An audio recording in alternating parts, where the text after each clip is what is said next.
नमस्कार, मैं हूं शशि रंजन और आपका बहुत बहुत स्वागत है जनता टीवी में। और आप देख रहे हैं हमारे साथ वही खास कार्यक्रम जिसकी चर्चा आजकल पूरे हरियाणा में हो रही है, मारा विधायक मारी चौपाल। अक्सर मैं जब आपके बीच होता हूं तो आपकी बहुत सारी शिकायतें होती हैं कि हमारे इलाके में ये काम नहीं हुआ, हमारी सड़कें वो नहीं बन रही हैं या बुरे हाल में हैं, नालियों का बुरा हाल, ये वो तमाम तरह की परेशानियां।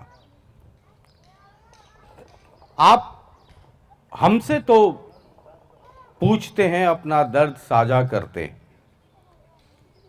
लेकिन आप अपने चुने हुए प्रतिनिधियों से सवाल नहीं करते हैं।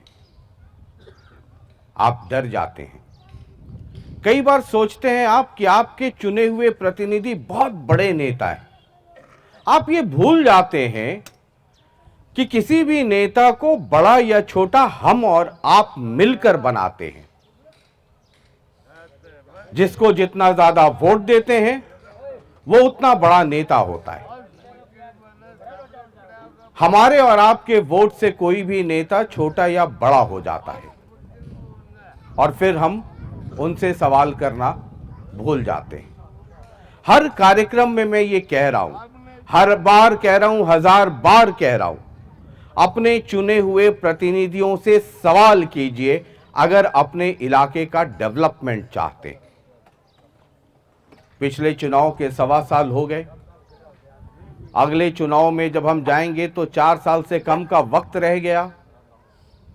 तो आपके विधायक जी जो आपके लिए काम करना चाहते हैं वो जमीन पर अब दिखना चाहिए, उसकी शुरुआत हो जानी चाहिए। इसलिए हम आपकी तरफ से चौपाल में उन्हें बुलाकर सवाल जवाब कर रहे हैं। आज हम एक ऐसे हलके में पहुंचे हैं जिनकी चुनावी राजनीति में एंट्री एक बाई इलेक्शन से होती है। मुझे आज भी वो दिन याद है जब कांग्रेस पार्टी की तरफ से उस बाई इलेक्शन में एक कैंडिडेट का नाम अनाउंस हुआ। सब लोग पूछने लगे ये कौन है। उनका नाम बहुत कम लोग जानते थे। भालू जी को टिकट मिल गया, भालू जी को टिकट मिल गया, भालू जी को टिकट मिल गया। और फिर भूपेंद्र सिंह हुड्डा ने तब ये कहा था कि ये चुनाव, ये बाई इलेक्शन मैं लड़ रहा हूं। उसके बाद दोबारा चुनाव हुए, वो दोबारा चुन करके आए। 2024 में भी चुने गए हैं। तो आप समझ गए होंगे इस वक्त हम बड़ौदा में हैं और आज अपनी चौपाल में जो विधायक आने वाले हैं उनका नाम है इंदुराज नरवाल। इसके पहले कि उनको हम चौपाल में जोरदार तालियों की गड़गड़ाहट के बीच आमंत्रित करें, पहले ये एक छोटी सी प्रोफाइल देखिए।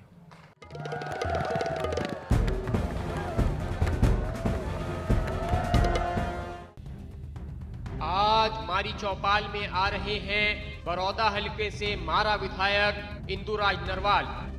2024 विधानसभा चुनाव में इंदुराज नरवाल ने अपने निकटतम प्रतिद्वंदी को 5,642 वोटों से हराया था।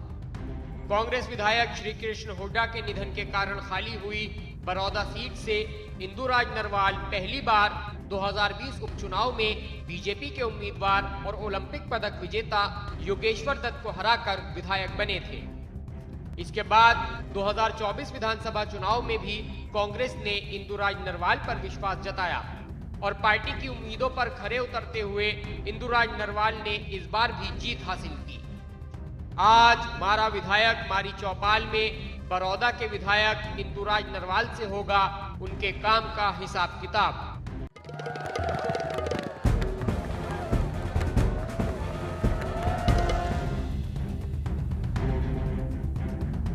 जोरदार तालियों से स्वागत कीजिए बड़ौदा से कांग्रेस पार्टी के विधायक इंदुराज नरवाल का। तो इंदु जी, बहुत बहुत स्वागत है आपका। शशि रंजन जी, मैं भी पूरा हलका बड़ौदा की तरफ से आपका, आपकी पूरी टीम का स्वागत करता हूं। दिल की गहराइयों से धन्यवाद करता हूं कि आपने भी इस हलका बड़ौदा के विकास की बात उठाने की सुध ली। आपका तहे दिल से बहुत बहुत धन्यवाद। हम तो सर सवाल करते ही रहते हैं, है ना। डेवलपमेंट वाला काम तो आपके जिम्मे लोगों ने सौंपा है, आपको चुन करके चंडीगढ़ भेजा है। लेकिन चंडीगढ़ में सदन में सवाल जवाब तो करते हैं ही हैं, लेकिन आजकल देखा मैंने कि जब चंडीगढ़ पहनते हैं तो बड़ा डिज़ाइनर जैकेट, ये 3 4 5 7 लोग हैं एक साथ, कोई अगर हरे रंग का जैकेट पहन लिया तो विधानसभा में एक साथ 4 5 6 लोग हरे रंग का जैकेट पहन के आ रहे हैं। किसी ने पजामा पीले रंग का पहन लिया तो सब पीले रंग का, किसी ने गुलाबी पहन लिया शर्ट तो सब गुलाबी। ये मतलब चंडीगढ़ में हनीमून मनाने जाते हैं या बड़ौदा की समस्या रखने जाते हैं? देखिए, हम चंडीगढ़ में जब भी जाते हैं तो मैं अपने हलके के विकास की और अपने हलके की आवाज़ उठाने के लिए चंडीगढ़ में जाते हैं। रही बात अपने के लगातार आप साथी जो हरे रंग की जैकेट पहनी, ये वो जो इस तरह की बात, ये सही है कि हम 5 दोस्त हैं, 5 ने एक मन बना लिया था एक दिन कि आज हरी जैकेट पहन के चलेंगे। इसमें कोई बुराई भी नहीं, एकता का प्रतीक है। और आपने देखा कि जो हरा रंग है वो किसान का रंग है, खुशहाली का प्रतीक है। हम इसलिए हरे रंग की जो जैकेट पहन के सब साथी इकट्ठे। नहीं, कई बार आदमी सोचने लगता है ना कि गुलाबी गैंग वाला आदमी हरा पहन के जा रहा हो, मतलब गुलाबी पहन लेते तो बात समझ में आती। देखिए, गुलाबी जो गैंग की आपने बात करी, गुलाबी गैंग नहीं, समझ रहे ना आप? बिल्कुल समझ रहे हैं। गुलाबी हमारी जो पगड़ी भी का रंग था, गुलाबी आज भी है, वो भी एक खुशी का प्रतीक है। जब भी किसी परिवार में या किसी गांव में बड़ी खुशी होती है तो आप देखते हो कि गुलाबी पगड़ी उसके सर पर रखी जाती है।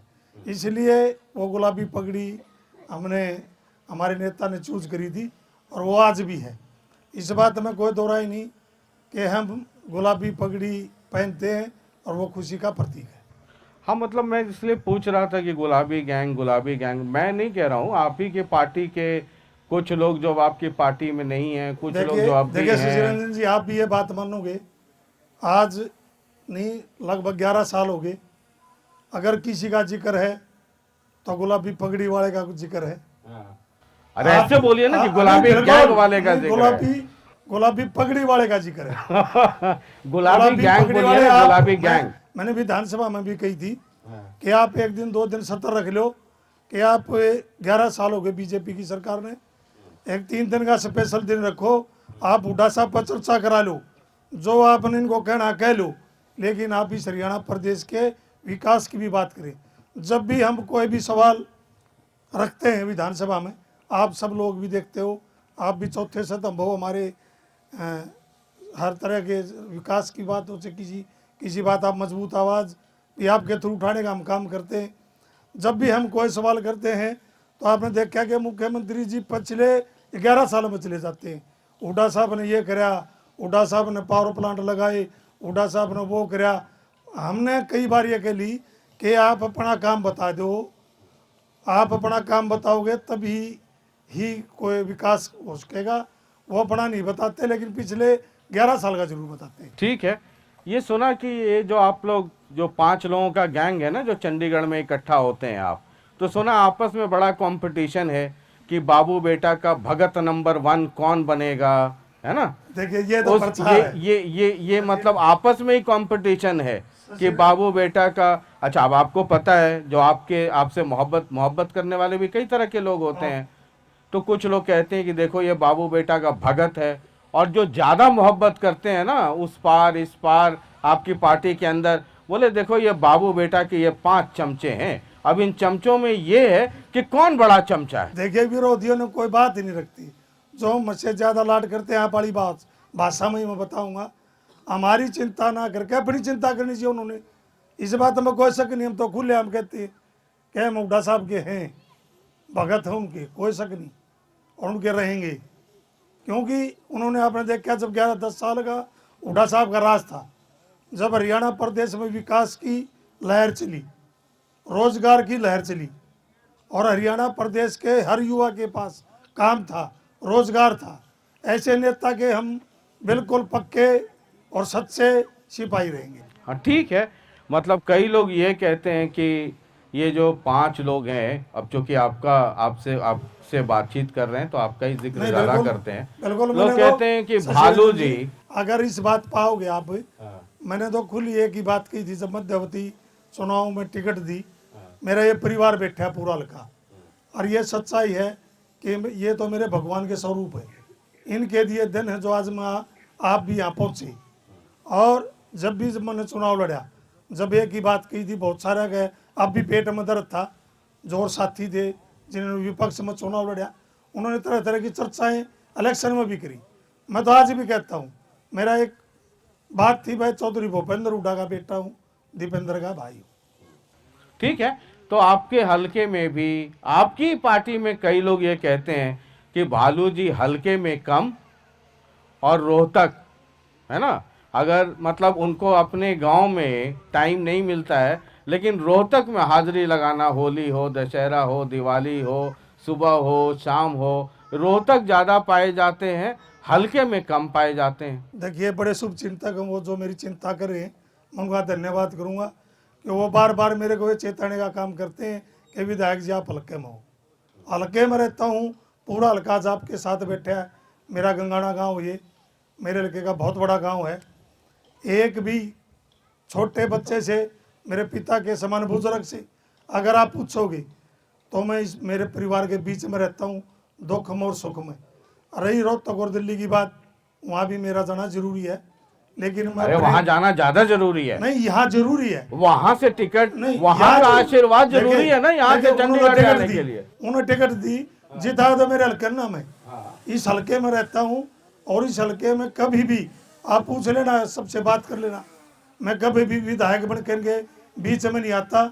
इनका बेटा, भाई, भतीजा और इनका सेवक बन के बीच में रहता ये मैं आपकी बात से सहमत हूँ कि वहाँ जाना जरूरी है, बल्कि मैं तो देखिए आपका काम आसान कर देता हूँ, वहाँ जाना ज़्यादा जरूरी है। वहाँ से टिकट आनी है, वहाँ से आशीर्वाद मिलना है। यहाँ जितने लोग बैठे हैं, इनको भूपेंद्र सिंह हुड्डा कह दें कि भाई भालू जी थोड़ा आंख दाब दें, तब फिर पूछेगा कितना माला पहनाते हैं ये लोग। ऐसा कुछ नहीं है। हुड्डा साहब बड़े दिल के व्यक्ति हैं, आपने भी देखा है, आपने भी बहुत बार उनसे मुलाकात होती रहती है। हुड्डा साहब कभी भी कोई बात दबा कर नहीं रखते, वे खुली बात करते हैं, और उन्होंने पता है कि हल्का बड़ौदा आदरणीय चौधरी भूपेंद्र हुड्डा जी का और इस हरियाणा प्रदेश के जो उज्ज्वल भविष्य है, भाई दीपेंद्र हुड्डा जी का घर है, और उन्होंने अपने घर पर, अपने परिवार पर पूरा भरोसा है, और इस भरोसे में आप लगातार, वो भी दोनों हमारे नेता हैं, वो भी लगातार हमारे इस परिवार के संपर्क में रहते हैं। अब आप नेता पक्के हो गए हैं, भूपेंद्र सिंह हुड्डा के साथ दीपेंद्र हुड्डा का नाम लेना नहीं बोलते हैं, तो अब आप समझ गए मतलब, है ना, चंडीगढ़ पहुंचने का रास्ता क्या है। देखिए, आप इस बात को भी मानोगे। हाँ। अगर अरे मैं आपकी सारी बात मानूंगा। शशि भाई जी, आप पूरी देश देखा है, हरियाणा के भी मुख्यमंत्रियों के बेटे आपने देखे हैं, इस हरियाणा प्रदेश ने देखे हैं। अगर आज भी आप बात करोगे, आज दुर्भाग्य हरियाणा प्रदेश का कि सत्ता नहीं आई, लेकिन सत्ता के तुरंत बाद आज भी कोई हरियाणा प्रदेश में कोई युवा नेता लोगों के बीच में दुख सुख में उनकी आवाज़ कोई उठाने का काम करता है, तो उसका नाम दीपेंद्र हुड्डा है। चलिए, वो एक अलग विवाद का विषय है और डिबेट का विषय है। मतलब हरियाणा सरकार जो कहती है ना कि नॉन स्टॉप हरियाणा, तो विपक्ष तो एक तो जेजेपी वाले सदमे में इतने हैं कि कहाँ हैं पता नहीं, आईएनएलडी का पता नहीं, और कांग्रेस वाले जो है हनीमून में है। मुझे ये बताइए, पिछले 1.25 साल में कोई ऐसा जन आंदोलन कांग्रेस ने विपक्ष के तौर पे खड़ा कर दिया कि पूरे हरियाणा का चक्का जाम हो गया हो, चंडीगढ़ में सरकार हिल गई हो? ऑपोजिशन का काम ये होता है। बिल्कुल अली, आपने देखा टीवी में, अखबार में, और विधानसभा में मुद्दा उठाया, उसके बाद वॉकआउट कर दिया। आपने देखा जब हमारे बुजुर्गों का जो पेंशन काटने का काम किया, सोनीपत में मैंने एक बड़ा धरना किया, उस धरने के तुरंत बाद मुख्यमंत्री ने फैसला लेना पड़ा कि हम अपने बुजुर्गों की पेंशन देने का काम करेंगे, और जो 75,000 पेंशन रोकी वो तुरंत दी। और रही बात चक्का जाम की, जब आप मनरेगा में के आंदोलन किया चंडीगढ़ में, एक बहुत बड़ा विधानसभा का घेराव करने का जब हमने काम किया, तो भी बीजेपी की सरकार डर गई, भय में थी कि उन्होंने पहले ही दिन रात को जो हमारे स्टेट डिस्ट्रिक्ट के प्रधान थे, जो हमारे कार्यकर्ता थे, बड़े नेता थे, उन्होंने घर में ही किडनैप करने का काम किया, वहीं रोका, वहीं पुलिस ने नाके लगा दिए, अंदर घर में जेल बनाने का काम किया। और जब देखा अपने चौधरी भूपेंद्र हुड्डा जी का, जब विधानसभा में ये कहा कि हम मुख्यमंत्री को भी किडनैप करने का काम करेंगे, अगर कोई अधिकारी, सरकार ने अगर कोई बात नहीं करी, अगर अधिकारी ने कोई काम करा तो उसने भी मैं देखने का काम करूंगा। चलिए, हमने तो ठीक- बड़ी लड़ाई लड़ी, ठीक अब है, लड़ेंगे। आप हमारा अधिकार है। आप विधान अधिकार तो है, ऑपोजिशन का लोकतंत्र में एक रोल भी है, अब और है उसका ना? हम अदा भी करेंगे, उसको निभाए भी गे। शक्ति रानी शर्मा जी हैं, बीजेपी से एमएलए हैं, है ना? आपके खिलाफ विशेषाधिकार हनन का मामला आ रहा बिल्कुल है ना? बिल्कुल है। क्या बोल दिया और था दूसरा आपने भी, उनको? दो आए हाँ। शशिर जी, दो आए। दूसरा करण चौटाला ने दो मेरे खिलाफ जो प्रिवेजल आए, दो विधायकों ने लिए। एक तो आपने जिक्र किया शक्ति रानी जी का, एक करण चौटाला ने भी मेरे खिलाफ, करण या अर्जुन? अर्जुन अर्जुन चौटाला ने, सॉरी, अर्जुन चौटाला ने भी मेरे खिलाफ प्रिवेजल लेकर आए। मैंने कोई गलत नहीं कहा था। हमारी बहुत आदरणीय है शक्ति रानी जी, मेरी तो माँ के समान है, बड़ी बुजुर्ग है। मैंने उनके बारे में कुछ नहीं कहा था, वो तो अपने आप दिल पर वैसे लेगी। मैंने एक ही बात कही थी कि बीजेपी की बी टीम है, चाहे इनेलो हो चाहे जेजेपी हो, ये आँख और कान वाली ये काम करते हैं बीजेपी के लिए। मैंने ये कहा था, मैंने अपनी कोई बात नहीं की। मैंने ये कहा था कि ये भय चौटाला जी का बयान था जब राज्यसभा का चुनाव था। जब चुनाव हुआ तो अभय जी ने बयान दिया था कि दुष्यंत चौटाला जी ने 10 विधायक बेच दिए, विनोद शर्मा जी के जेब में हाथ डाल रखे हैं, कई 100 करोड़ रुपए ले गए, ये हाथ निकलेगा, हरियाणा के 10 विधायक बेच दिए। तो जब नज़दीक तारीख आई, मैं उन्होंने कहा था बड़ा खुलासा करूंगा कितने पैसे लिए, लेकिन जब तारीख नज़दीक आई तो मैंने ये कहा था अभय जी ने भी उसी जेब में हाथ डाल लिया। वो बताएं, वो दुष्यंत के बारे में कह रहे थे, खुद ने भी उस जेब में हाथ डाला। वो बताएं कि आपने कितने 100 करोड़ आपने भी लिए हैं।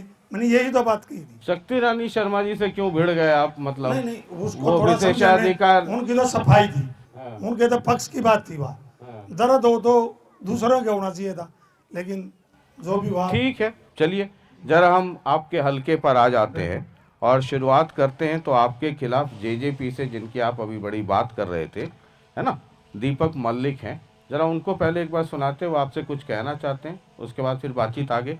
जरा प्ले कीजिए।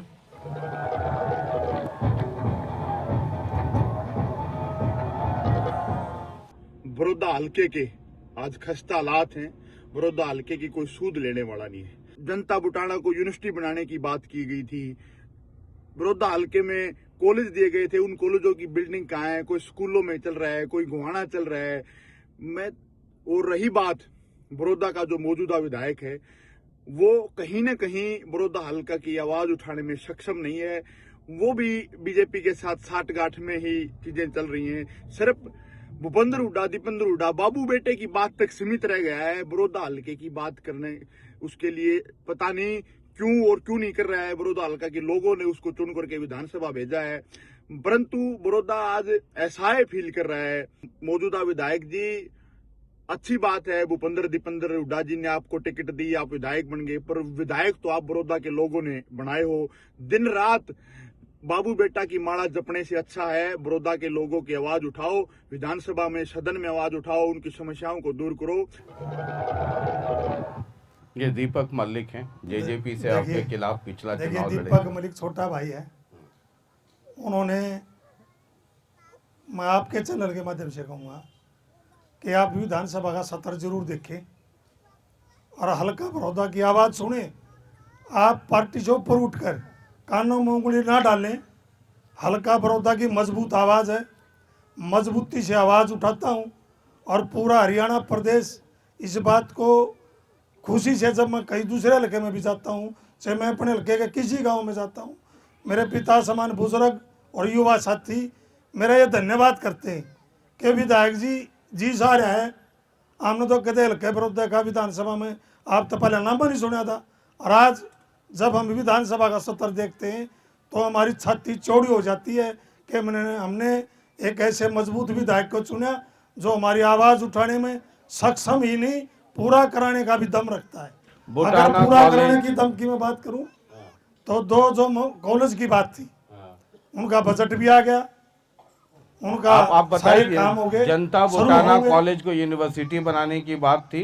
जनता बुटाने की जो यूनिवर्सिटी की बात थी, मैंने लगातार चाहे मानसून सत्र हो चाहे बजट सत्र हो, हर सत्र में मजबूती से जनता बुटाना की आवाज़ उठाई और लड़ाई लड़ी।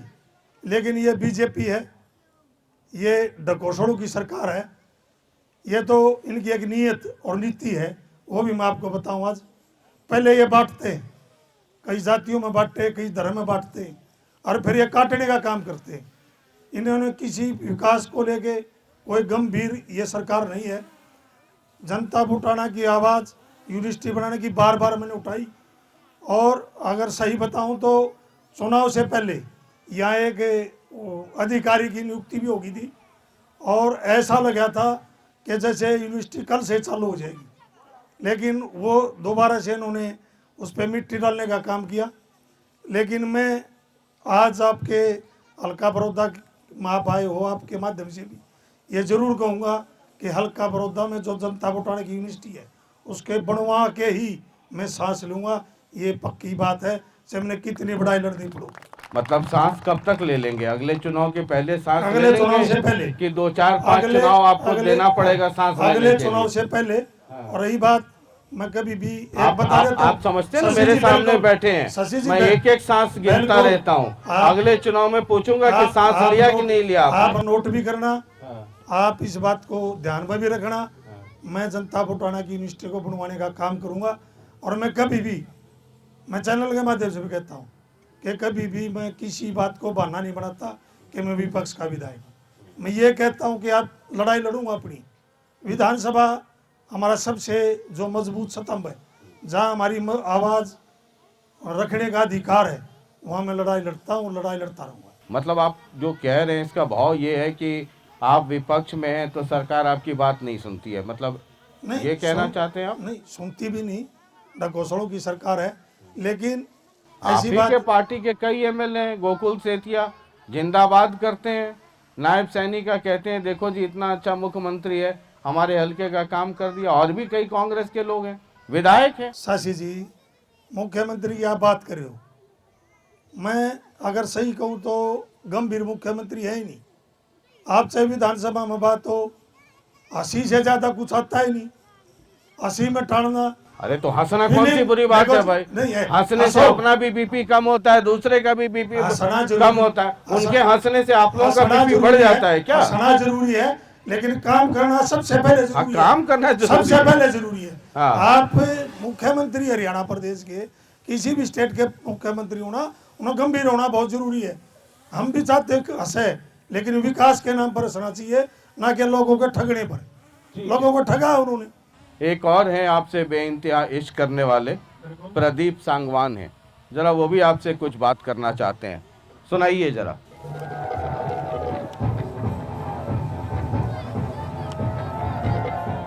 1.5 साल के करीब अब दूसरी टर्म है उनकी, विधायक बनेगी।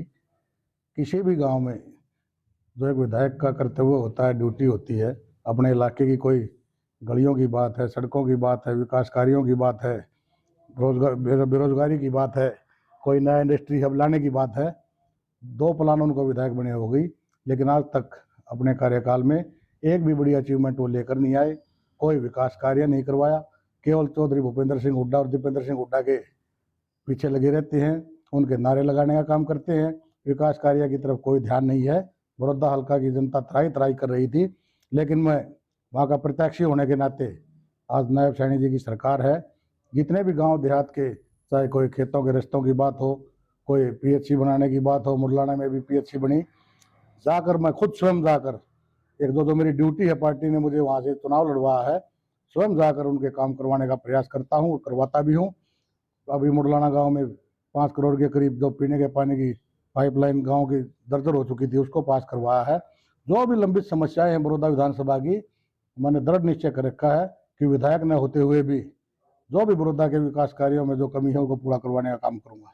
मैं विधायक जी से निवेदन करूंगा कि जितने भी बड़ौदा हल्के की, चाहे विपक्ष का विधायक हो, लेकिन अगर विधायक मजबूत हो तो सरकार उसकी बातें मानती है, लेकिन वो बिल्कुल निठल्ला है।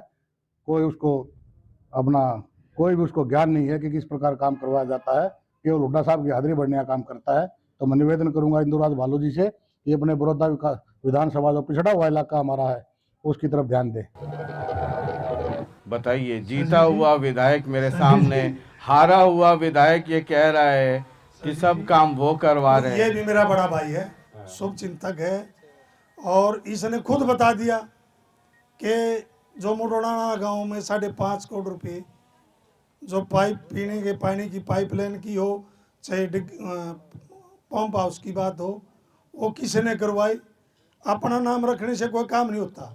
अगर पब्लिक हेल्थ की भी मैं बात करूं तो बहुत सारे गांव हैं, लगभग 32 करोड़ रुपए अभी अभी कई गांव के मैंने पास कराने का काम किया। और बड़े भाई को मैं कहूँगा कि आप ने जो मेरी चिंता करी, आपका धन्यवाद। लेकिन शशि जी, मेरे बड़े भाई को बताना कि आप हॉस्पिटल में जाके एक बार दिमाग की जांच करा लें, ताकि कोई गड़बड़ी तो नहीं है। मैं विधायक हूँ, हल्का बड़ौदा का सेवक हूँ, मजबूती से बहुत सारी बातें, चाहे पीने की पानी की बात है, चाहे मेरा पूरा हल्का देखोगे तो ग्रामीण क्षेत्र है, किसान और मजदूर का हल्का है। मैं जब विधायक बना, मेरा बहुत सारे हल्के के गांव थे जो जल भरा होता था। अगर उससे मुक्ति दिलाने का काम किया तो इस हल्का अभी भी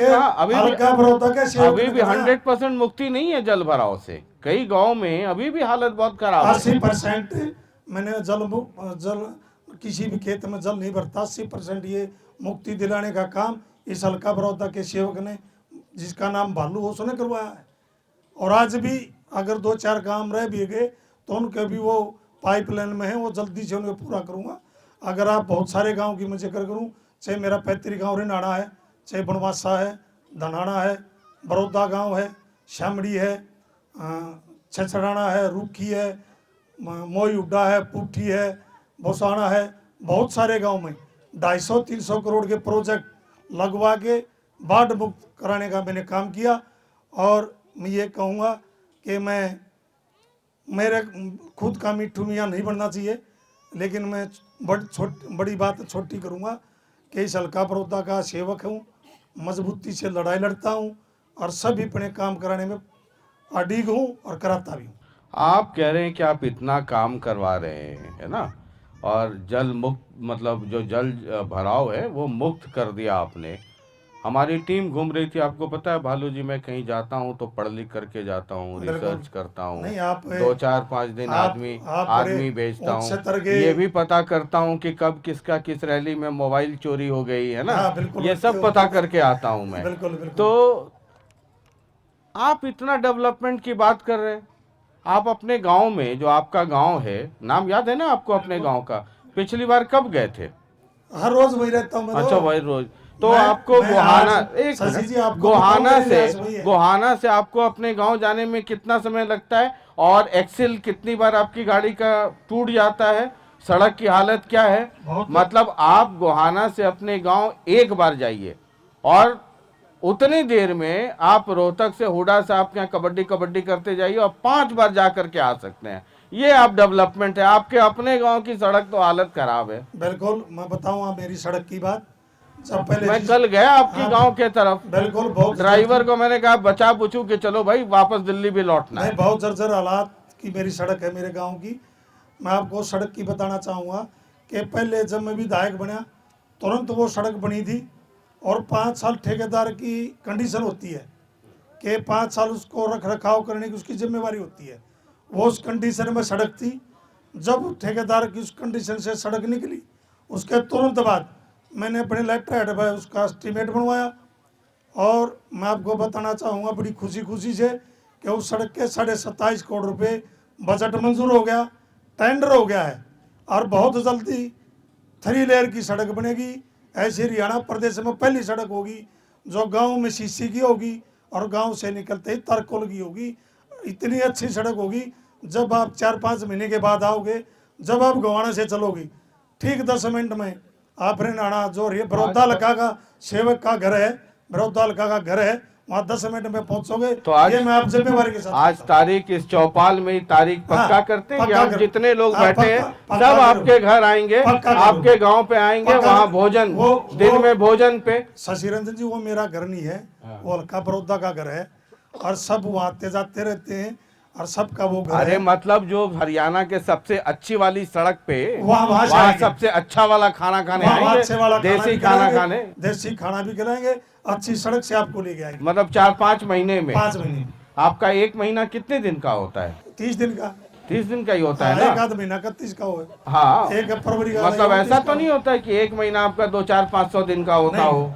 30 दिन का होता है और फरवरी का 29 का था आपका, तो 31 का महीना आप नोट कर लो। 5 महीने में अच्छी सड़क से आपको घर लेके जाएंगे। ये सब लोग हम लोग आएंगे, बिल्कुल सब हम चलना है ना इनके यहाँ? हाथ उठा के बताइए। सब हाँ, चलेंगे 5 महीने में हाँ, 5 हरियाणा के सबसे अच्छी वाली सड़क पे। सबसे अच्छी वाली और सड़क याद रखिएगा 1 महीना हम लोग के लिए 30 या 31 दिन ही होता है। ऐसा ही होता है। फरवरी सिर्फ 28 दिन का देखिए है, आप- वो 4 साल में एक बार जो- 29 जो दिन का होता महीने है। की दिन है ना आप घटा सकते ना मैं बता सकता। वो अरे वही रहेंगे, नेताओं का वही क्या रहेंगे। भरोसा है कब 30 दिन को 300 दिन कर दें। नहीं ऐसा नहीं है। ठीक है, ये आपका बड़ौदा पे अपने हलके पे ध्यान कम रहता है, अड़ोस पड़ोस में ज़्यादा ध्यान रहता है। कभी आप किसी सीनियर आदमी को, नेता को बिच्छू कह देते हैं, कभी किसी की यात्रा में जाते नहीं हैं, कहते हैं जी आजकल रैली वैली में मोबाइल चोरी हो जाती है। हाँ? ऐसा कुछ नहीं शशि रंजन। अरे देखिए आपने राम कुमार गौतम को कह दिया कि तो बिच्छू हैं, देखिए कहा नहीं जो- कहा? जो पहले मेरा ये शब्द है, बताइए। मैं आज भी कहता हूँ, आज भी कह रहा हूँ, उन्होंने बिच्छू राम से- कुमार गौतम जी को पता है कि आपने जो ये राम कहा है? कुमार गौतम जी हैं वो बिच्छू का काम करते हैं। मैंने किस बात पर की? मैंने उन्होंने 36 बरादरी का भाईचारा खराब करने का काम किया और उन्होंने एक विशेष जाति को लेके इतने अभद्र शब्द निकाले। तो मैंने आज भी अडिग हूँ, अगर दोबारा भी कोई भी गौतम, एक गौतम नहीं कोई भी गौतम अगर हमारी 36 बरादरी का भाईचारा खराब करेगा तो उसको आगे भी बिच्छू का मैं संज्ञा देने में पीछे नहीं रहूंगा। वो बिच्छू ही प्रदेश की। याद रखिएगा, बिच्छू जब डंक मारता है तो आदमी बाप बाप करता है। अभी वही तो कह रहा हूँ ना, ये यही तो कारण है कि आपने जो कहा जब बिच्छू डंक मारता है तो बिच्छू तो डंक मार गया।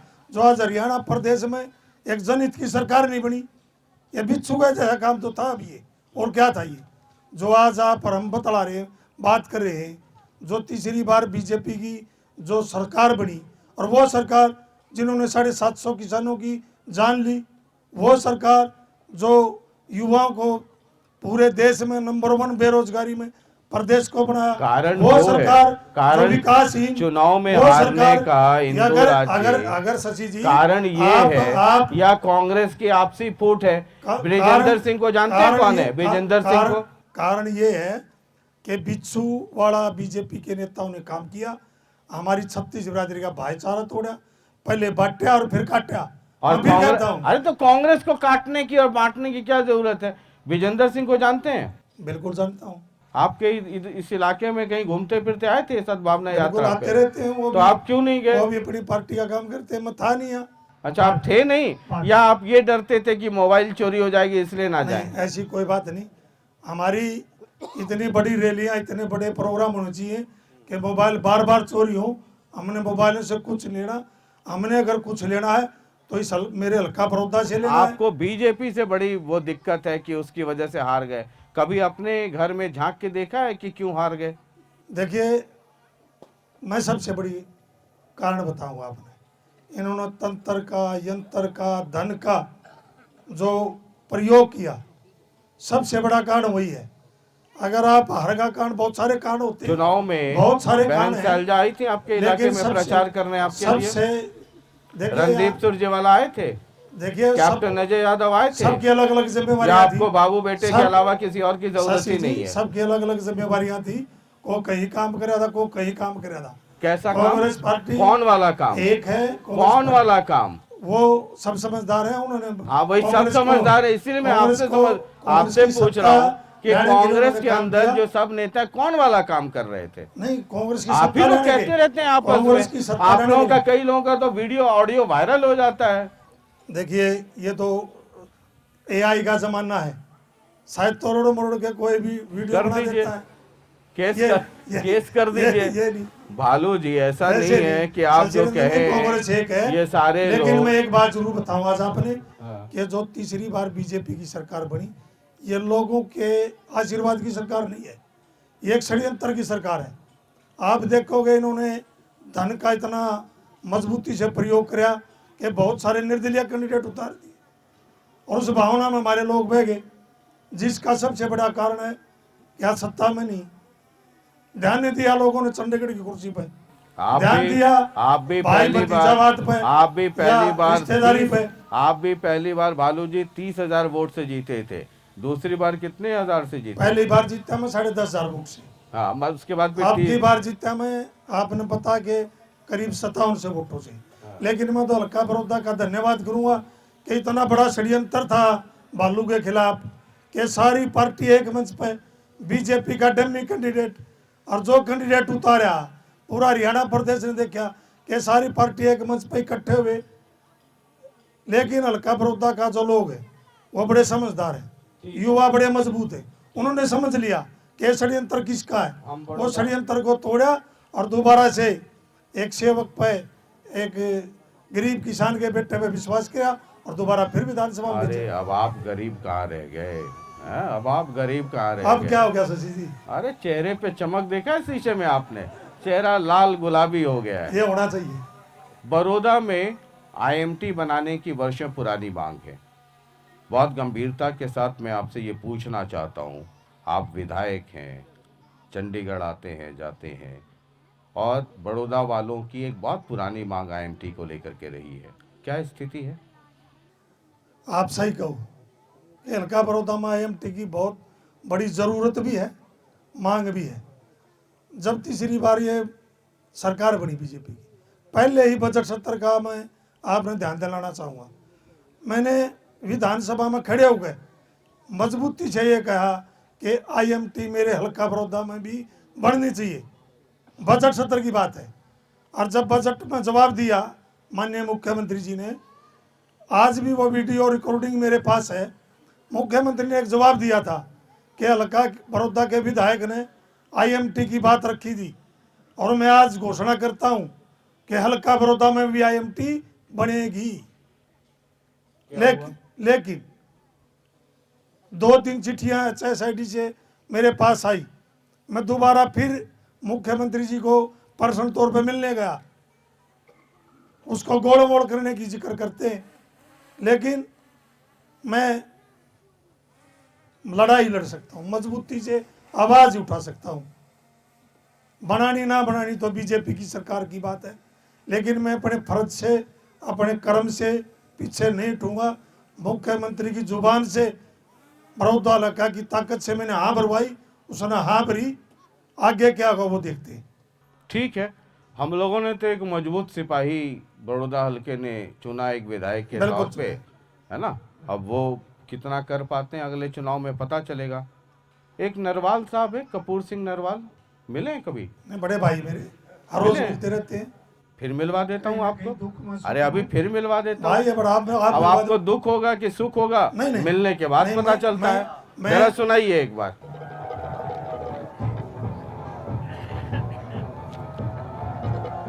आप ये बड़ौदा रोड देखो, उसका गांव देखो, उसके गांव से भी बाईपास जो इलेक्शन के टाइम में हमने मिट्टी डलवा के टायर लगवाई थी किसी हमारे अजीज भाई ने, आज तक वो रोड यूं का यूं पड़ा है। और ये बड़ौदा रोड देखो, जिसके ऊपर उसने रोज आना जाना है, उस रोड को भी नहीं बनवा सके, तो विधायक होने का क्या फायदा है? नहीं, बड़ौदा हल्का में जो ग्रांट आई है, गवर्नमेंट जो ग्रांट देती है वो अपना कहीं अपने चहेतों को दे देता है, किसी आम उसको मतलब वो नहीं, जहाँ इनके अपने चहेते सरपंच बने हुए हैं या दूसरे कोई बने हुए हैं उनको ग्रांट दे देता है। दूसरे लोग तो ऐसे ही, मैं तो रोज गांव में जाता हूँ, चीखते चिल्लाते। जो यहाँ से विधायक है भाई बालू, वो डेली गोहाना से रिंडाना आता जाता है, वो रोड ही ठीक नहीं। फिर आम हल्के के लोगों का क्या काम कराएगा, जिसका खुद का आना जाना है, उसी पे वो भी ठीक नहीं। फिर आम लोगों से क्या इसे वो रखेंगे। तो कपूर सिंह जी को भी नरवाल शशि साहब को भाई। 5 महीने के बाद न्योता दे शशि दीजिए भाई, यहीं से। शशि भाई बिल्कुल सही है, मेरा बड़ा भाई आदरणीय है, लेकिन मैं आज और कपूर आप- सिंह नरवाल आपकी को तो चौपाल- आपको आप- विशेष तौर पे याद रखना आपकी चाहिए। चौपाल में बात करें हम, मेरा बड़ा भाई है, उसने इतनी बड़ी झूठ नहीं बोलनी चाहिए कि उन्होंने ये कहा कि जो रिनाणा का बाईपास उसमें हमने मिट्टी डलवाई, इंटरलॉक लगवाई। मैं आपके माध्यम से कहूँगा कि बड़े भाई झूठ कभी मत बोलना, झूठ के पानी होते, पहले भी बहुत सारी झूठ बोली, आज हल्का उन बातों को दोहराता है, आज हल्का उन बातों को याद भी है, याद रखेगा। लेकिन जिस बाईपास की ये बात करें मेरे बड़े भाई, वो मैंने अपनी विधायक ग्रांट से बनवाई है, इंटरलॉक की जो गली, क्योंकि जो गुरीनाड़ा गांव में सड़क है वो सटे है आपस में झगड़े में, कोर्ट में सटे होने के कारण बाईपास से एक सड़क बनवाई है, वो मैंने खुद बनवाई, विधायक ग्रांट से बनवाई, ना किसी कपूर का उसमें योगदान है, ना किसी उसके साथी का योगदान है। उन्होंने ये बात चुनाव में भी झूठ बोलने का काम किया था कि उसका गांव में हमने माटी डलवाई। लेकिन मैं दोबारा से कहूँगा, आप बड़े आदरणीय हो भाई साहब, आप इतनी बड़ी झूठ नहीं बोलना चाहिए, झूठ के पैर नहीं होते। बाकी जैसा शोभा आपने लगे वो वैसा करो। तो इनको बुला ले, कह रहे हैं कि बिल्कुल, जिस मैं रास्ते डालूंगा। जाते हैं बड़ा भाई मैं अपने अपने गांव की सड़क नहीं बनवा पाए। अभी थोड़ी देर पहले हम मेरा लोग बड़ा बात कर भाई रहे है थे। शशि जी, मैं न्योता देगा आऊंगा, इनको भी न्योता इनको दे न्योता दीजिए। देगा आऊंगा और उस सड़क से ही लेके आऊंगा और साथ में उनको वहां बैठा के खाना खिलाने का हम काम करें। 4-5 महीने के अंदर, बिल्कुल 5 महीने के अंदर, याद रखिए, याद है। 5 महीने। बिल्कुल, और बड़े भाई का वहां सम्मान करेंगे हाँ। और उस रास्ते पे भी लेके जाएंगे जहाँ ये कहते हैं कि हमने मिट्टी डलवाई, हमने इंटरलॉक की गली बनवाई, उस रास्ते पे भी लेके चलूंगा, वहां भी उनका स्वागत कराऊंगा ताकि लोगों को पता चले कि वो रास्ता किसी ने बनवाया। ठीक है, जब ये रास्ते की बात कर रहे हैं तो मैंने अभी देखा विधानसभा में आप गोहाना बाईपास की बात कर रहे थे, पश्चिमी बाईपास की। गोहाना शहर की बड़ी स्थिति खराब है उस बाईपास के नहीं होने की वजह से। मैंने बहुत छानबीन की। अब सरकार, हुडा जी वाले सरकार में जमीन अधिग्रहण को लेकर के बहुत बवाल होता था, बाद में उसमें नियम बदला कि ज़मीन किसानों की तभी ली जाएगी जब 70% किसानों की सहमति हो जाए। अब आप विधानसभा में जोर शोर से ये सवाल उठा रहे हैं, लेकिन जो अधिकारी हैं उनका कहना है कि 70% किसान रजामंद ही नहीं है। मैंने कुछ किसानों से बात की, उनका कहना है कि जो कलेक्ट्रेट रेट है सरकार 2-2.5 गुना रेट दे देगी और यहाँ पर 8-10 करोड़ रुपए का रेट हो गया है पर किला, तो हम अपनी ज़मीन क्यों दें। तो मसला तो यहाँ फंसा हुआ है, ज़मीन ही नहीं है और भालू जी विधानसभा में बात कर रहे हैं कि ये बाईपास बनवा दो। देखिए 2015 में मनोहर लाल जी ने इसकी घोषणा की थी। 2019 में एडमिनिस्ट्रेटिव अप्रूवल यानी प्रशासनिक स्वीकृति मिल गई, लेकिन उसके बाद 220 एकड़ जमीन किसान देंगे ये सहमत हो गए थे। लेकिन जब रोड का आइडेंटिफिकेशन हुआ और जो जमीन पड़ रही है 116 एकड़, वो किसान देने को राजी नहीं है कि इतनी कीमत पे नहीं देंगे, तो ऐसा फिर कुछ सड़क नहीं। बनेगी कैसे। ऐसा कुछ नहीं, कोई भी किसान इस बाईपास की जमीन देने के लिए किसी ने 9 करोड़ नहीं मांगी, किसी ने 8 करोड़ नहीं मांगी। उन्होंने एक ही बात कही कि उसका अधिकार हक है कि जो मार्केट रेट है, मार्केट रेट का 3 गुना दे दो, इसमें कौन सी गलत है। मार्केट किसान- रेट वहां पे जब मैंने किसानों से बात की, उनका कहना है 7-8-10 करोड़ हो गया और जो कलेक्ट्रेट रेट है वो 60-65 या 70 लाख है। 3 गुना भी सरकार दे देगी तो 2 करोड़ होता है और मार्केट रेट तो 7-8 करोड़ वहां के किसान बता रहे हैं। ऐसा कुछ नहीं, अगर सरकार की नीयत और नीति ठीक हो, और भी बहुत सारे शहरों के बाईपास निकले, हांसी का भी निकला है और कई शहरों के कस्बों के बाईपास निकले। लेकिन मैं आपको बताना चाहूँगा, बिल्कुल खुले मन दिल से कहूँगा कि ये इनका जो एक ध्येय है, ये बात करते हैं सबका साथ सबका विकास, लेकिन हमारे इस क्षेत्र के साथ बड़ा विश्वासघात अगर किसी ने किया तो बीजेपी की सरकार ने किया। और गोहाना में तो गोहाना मंत्री और अरविंद शर्मा पुराना रोड तो अब मंत्री भी हैं गोहाना से। यहाँ से मंत्री भी हैं, लेकिन कभी भी आज तक आप मंत्री जी का एक विधानसभा में एक शब्द निकलवा दो कि मैंने गोहाना का बाईपास बनवाने का सरकार काम करे, कभी बात नहीं उठाते। कभी जिले की बात नहीं रखी मंत्री जी ने। जिले की बात आई तो 80 को बना, मैं कहता हूँ भाई ठीक है, स्वागत है सरकार का 80 बना, लेकिन सबसे पहले गोहाना को जिला बनाना चाहिए था। गोहाना का पश्चिमी बाईपास किया, आप गोहाना से आए हुए, आपने देखा होगा लगातार 8-9 घंटे जाम की स्थिति रहती है। और सरकार को मैंने यह भी कहा था कि आप किसानों को रेट दे दो, किसान जमीन देने के लिए तैयार हैं। मैंने यहाँ भी आप सची जी एक बात बताऊँ, जब इन्होंने जम्मू कटरा हमारे मेरे हल्के से निकाला, क्या किसी किसान से पूछा? किसी किसान की सहमति ली? जम्मू कटरा मेरे लगभग 27 किलोमीटर क्षेत्र है जो बड़ौदा हल्का से गुजरता है, जब तो अनुमति नहीं ली। जब गोहाना की बाईपास की बात आई तो ये कह रहे हैं कि मंजूर किसान को सहमति चाहिएगी। किसान कभी मना नहीं करता। किसान को भी पता है कि अगर हम यहाँ से सड़क निकलेगी, जो ज़मीन बचेगी उसके बहुत ज़्यादा ऊँचे रेट भी हो जाएंगे, वहाँ विकास भी होगा, उन्नति भी होगा, सारे काम होंगे, लेकिन बीजेपी की मंशा नहीं है। मैं गोहाना बाईपास, पश्चिमी बाईपास की बात इसलिए भी कर रहा हूँ कि इस इलाके में जितने किसान हैं, चाहे वो गन्ना लेके जाएं, चाहे धान लेके जाएं, चाहे गेहूं या फसल, उसी मंडी में जाना है। और जो हालत हो जाती है उस वक्त, एक किसान को 10-10 घंटा, मुझे एक किसान मिला, उन्होंने कहा कि एक ट्रॉली का एक्सल टूट गया या पीछे का पहिया टूट गया, 2 दिन तक वहीं पे अटके रहे। ये सही कर रहे हो आप 10 घंटे कम बता रहे हो। जब किसान फसल लेके मंडी में जाता है उस टाइम पर 3 दिन में किसान गोहाना के मंडी से वापसी करने का काम करता है। बहुत कई किलोमीटर तक जाम लगता है। अगर आप गोहाना मंडी से आप सोनीपत बाईपास कहाँ है, वहाँ तक लंबी लाइन ट्रैक्टर में लगती है। और यहाँ बहुत सख्त जरूरत है। और बार बार मैंने इसकी आवाज़ भी उठाई। अब दोबारा फिर जब मैंने कहा जो सत्र में, तो उन्होंने एक विश्वास दिलाया कि विधायक जी आप ज़मीन दिलाओ, हम बाईपास के लिए तैयार हैं। मैंने ये कहा कि भाई विधायक मैं हूँ हल्का बड़ौदा का, आप डीसी की जिम्मेवारी लगाओ, एसडीएम की जिम्मेवारी लगाओ, मैं उनके साथ जाके किसानों को ज़मीन दिलाने का काम करूँगा। लेकिन उस बात को फिर गोड़ मोड़ करके, भाई मैं जब किसान से ज़मीन लेने जाऊँगा, सहमति जताऊँगा, तो इस अधिकारी भी तो साथ हों, तभी तो मैं ज़मीन दिला पाऊँगा। ज़मीन देने के लिए किसान तैयार है, ये सड़क बनाने के लिए तैयार हो। ठीक है, वो एक मसला है, लेकिन बहुत महत्वपूर्ण मसला है।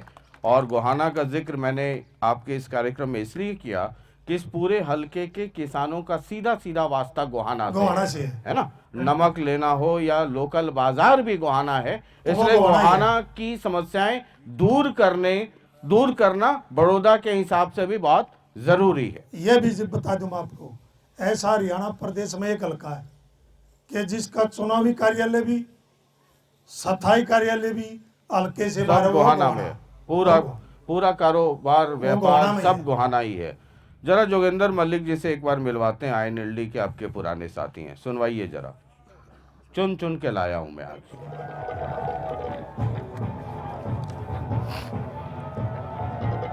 बड़ौदा हल्का में बहुत बड़ी समस्या है। टोटली ग्रामीण क्षेत्र होने के नाते या किसानी मजदूरी करने वाले ज्यादा लोग हैं, जिसके तहत मैं आपको बताऊंगा किसानों को सिंचाई के पानी की बड़ी दिक्कत समस्याएं आती है। इसके अलावा आप बात करेंगे तो फ्लड जैसे रेनी सीजन, जो बारिश का सीजन होता है, उसमें काफी सारे गांव में पानी भराव होने का भी एक बहुत बड़ी दिक्कत किसानों को उठानी पड़ रही है। इसके अलावा आप स्वास्थ्य संबंधी सेवाएं देखोगे तो कोई बड़ा हॉस्पिटल बड़ौदा हल्का में नहीं है। बाकी तो इसके अलावा तो कोई उन्होंने ना कोई बड़ा प्रोजेक्ट लेके आए इसको सरकार के साथ बातचीत करके, या कुछ बड़ा कोई काम, कोई स्कूल, यूनिवर्सिटी, कॉलेज, कोई बड़ा प्रोजेक्ट बड़ौदा हल्का में नहीं है। वह विधायक जी से तो मैं यही बात कहूंगा, बार बार में फिर वही बात आती है, ये तो जो विपक्ष का विधायक होता है वो तो आवाज उठाने का काम कर सकता है, उन्होंने आवाज उठानी चाहिए, जबकि कांग्रेस पार्टी आवाज उठाने में बिल्कुल ही पीछे है। जो भी मुद्दे हैं, जिन बीच कोई भी मामला है, इंडियन नेशनल लोकदल पार्टी ही, चौधरी अभय चौटाला ही ये मुद्दे उठाने का काम करते हैं। कांग्रेस इस मामले में जीरो मान चाहिए।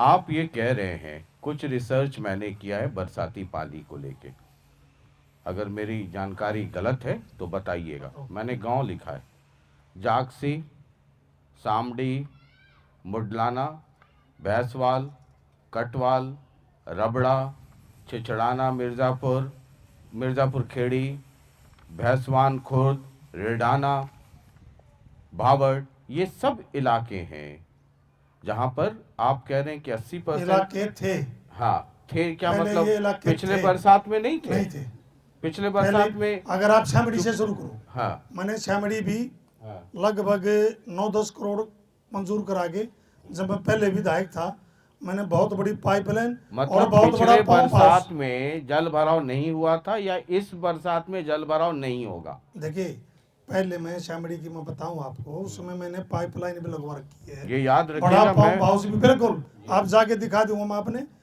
लगभग 4-5 किलोमीटर की सीवर लाइन और नहर के ऊपर पंप हाउस, वहाँ बहुत सारी दिक्कतें दूर हो चुकी हैं।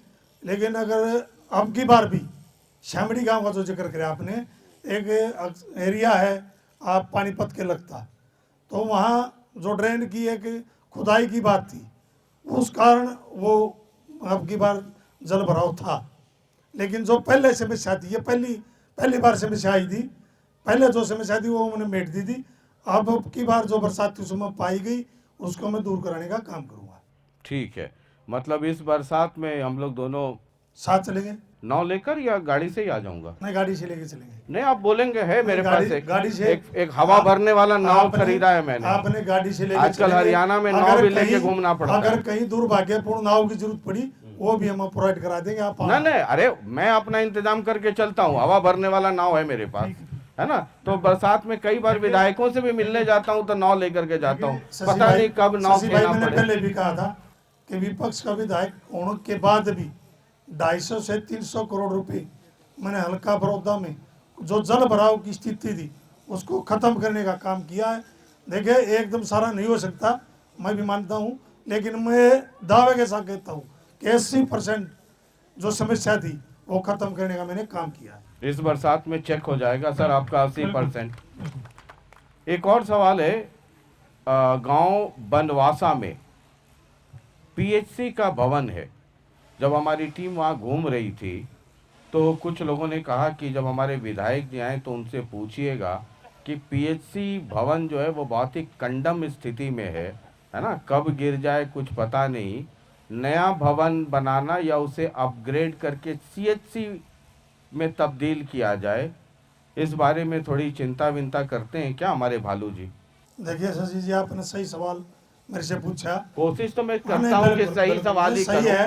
और सही बिल्कुल। सवाल कई बार कड़वा भी हो नहीं, जाता कोई है। बात नहीं, कड़वा खा के ही मीठा होता है। आओ, आपको ना भी अच्छा लगे तो नहीं, मैं नहीं तो आदत लगता से है, मेरे को मजबूर अच्छा हूं। लगता है। जी, अब बनवासा गांव की जो सीएचसी की बात थी, ये सही है कि बिल्कुल जर्जर हालात में वो बिल्डिंग है, और पीडब्ल्यूडी जो महकमा है उसने उसको कंडम भी घोषित कर रखा है, लेकिन सरकार आंख बंद किए हुए है, कान मांगने डाले हुए है। मैंने विधानसभा में भी, इसी विधानसभा में 2 दिन पहले मैंने सवाल लगाया था और मंत्री जी ने जवाब दिया कि पीएचसी से सीएचसी बनाने का कोई प्रावधान नहीं। उससे एक बात क्लियर होती है कि हरियाणा की सरकार ने लोगों के स्वास्थ्य की कोई चिंता नहीं। अरे तो कोई पीएचसी की चिंता बिल्डिंग नहीं। तो रिनोवेट नहीं, हो कोई सकती है चिंता ना, नहीं। बिल्डिंग की मरम्मत या नई बिल्डिंग पीएचसी तो बन सकती है। बिल्डिंग की भी मैंने ये कही कि कंडम घोषित है, कोई हादसा का अगर आप इंतजार कर रहे हो तो वह बता दो। जैसे पीछे स्टेडियमों में 2 हमारे जो होनहार खिलाड़ी जान गंवाई, अगर आपको वो हादसा मंजूर हो तो वह बता दो। तो उन्होंने कोई संतुष्ट जवाब नहीं दिया। फिर मैं दोबारा मंत्री है जो हमारी बहन स्वास्थ्य है, उससे मैं मिला, उसको मैंने फोटो दिए, उसको ऑन रिकॉर्ड दिया कि बहन जी ये कंडम घोषित हो चुकी है, इसको बिल्डिंग बनवाई। तो उन्होंने मेरे को आश्वासन दिया कि विधायक जी मैंने डीसी के पास भेज दिए और तुरंत मैं उस पर काम करूंगी, अगर ऐसी कोई बात होगी तो मैं बिल्डिंग बनवाने का काम करूंगी। चलिए, आपने रोजगार की बात की तो ये देखिए भाई, गोहाना में आप आए और जिलेबी ना खाएं। ढक्कन ही उठा जलेबी लेते। ना खाएं। ना ना ना ना, ये जिलेबी ये दुकान में बनी है या फैक्ट्री में? देखिए दुकान भी अरे फैक्ट्री मैं होती इसलिए है। पूछ रहा हूँ, देखिए, आपने दुकान रोजगार भी की बात शशि जी, की ना, शशि तो जी, मुझे याद है शशि कांग्रेस के जी, कोई बड़े कोई- नेता आए थे, कह रहे थे कि फैक्ट्री वैक्ट्री, देखिए तो हमने शशि कहा जी, गोहाना में लग गई होगी 2-4 शशि- फैक्ट्री, शशि भालू जी ने लगवा दिया होगा। शशि जी, बात ऐसी है, गोवाना में ये फैक्ट्री बहुत ज्यादा है, हाँ, माथुराम की जलेबियाँ हाँ। इस गोवाना का प्रसिद्ध मिठाई है।